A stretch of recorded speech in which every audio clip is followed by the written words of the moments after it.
have to do this on a regular basis because just like y'all practice basketball, you practice your vocals, you practice your keyboards, you have to practice money.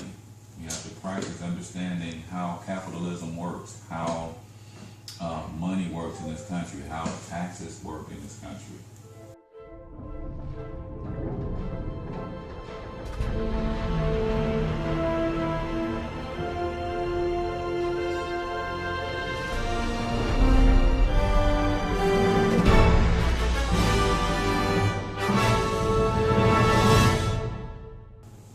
All right, so what was the last thing that we? Assets and liabilities. Assets and liabilities. What's the difference? You owe money, and the assets you don't. Yeah, the difference between assets and liabilities, and I want y'all to understand this because everything that y'all ask me for to buy y'all is what? Expensive. Liability. It's a liability.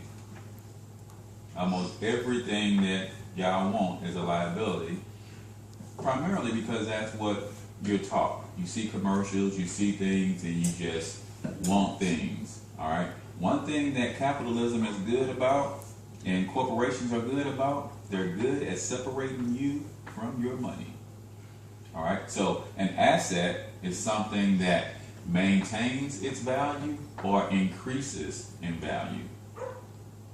A liability is something that costs you money, all right?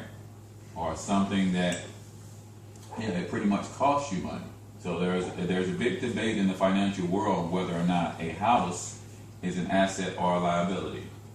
But if you look at the basic definition that I just gave, it's something that costs you money or it's something that maintains its value or grows in value. What would you say a house is? Liability, because they're always building houses.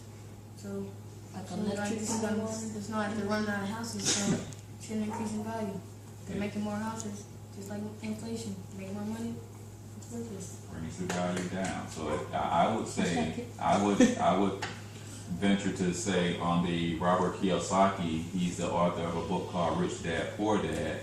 He says that your house, if it is a single house, is more of a liability than an asset because you're paying monthly expenses to maintain that house. All right, an asset is going to bring you money on a monthly basis or a quarterly basis, but your house sucks money out of your account on a monthly basis. So that would be considered an asset. Now, what if you didn't owe a mortgage on a house? What if you didn't have a lot of expenses to go with your house? Would it be an asset or a liability then? I guess it would maintain its value. Maintain its value, it'd be an asset. What about a two-family flat? Where it's a single building, but it has an upstairs or downstairs. It's two separate units, so two families can live in one building. Would that be an asset or liability? Asset, I think. You think asset? What do you think? You think liability? What do you think? Asset. You think asset, but you don't know why you think asset. Why do you think asset? Because that's what he said. It would be an asset. And let me help you understand why it'd be an asset. Because you can live in one side and rent out the other side. So what is it giving you as your tenant pays rent? It's giving you an income every month versus you paying out every month. So that would be considered an asset. So obviously if a two-family flat is an asset, what is a four-family flat? Asset. It's an even bigger asset. You can live in one unit, rent out 3 units. All right, but any real estate owned free and clear without a lot of mortgage or liens attached to it is pretty much an asset.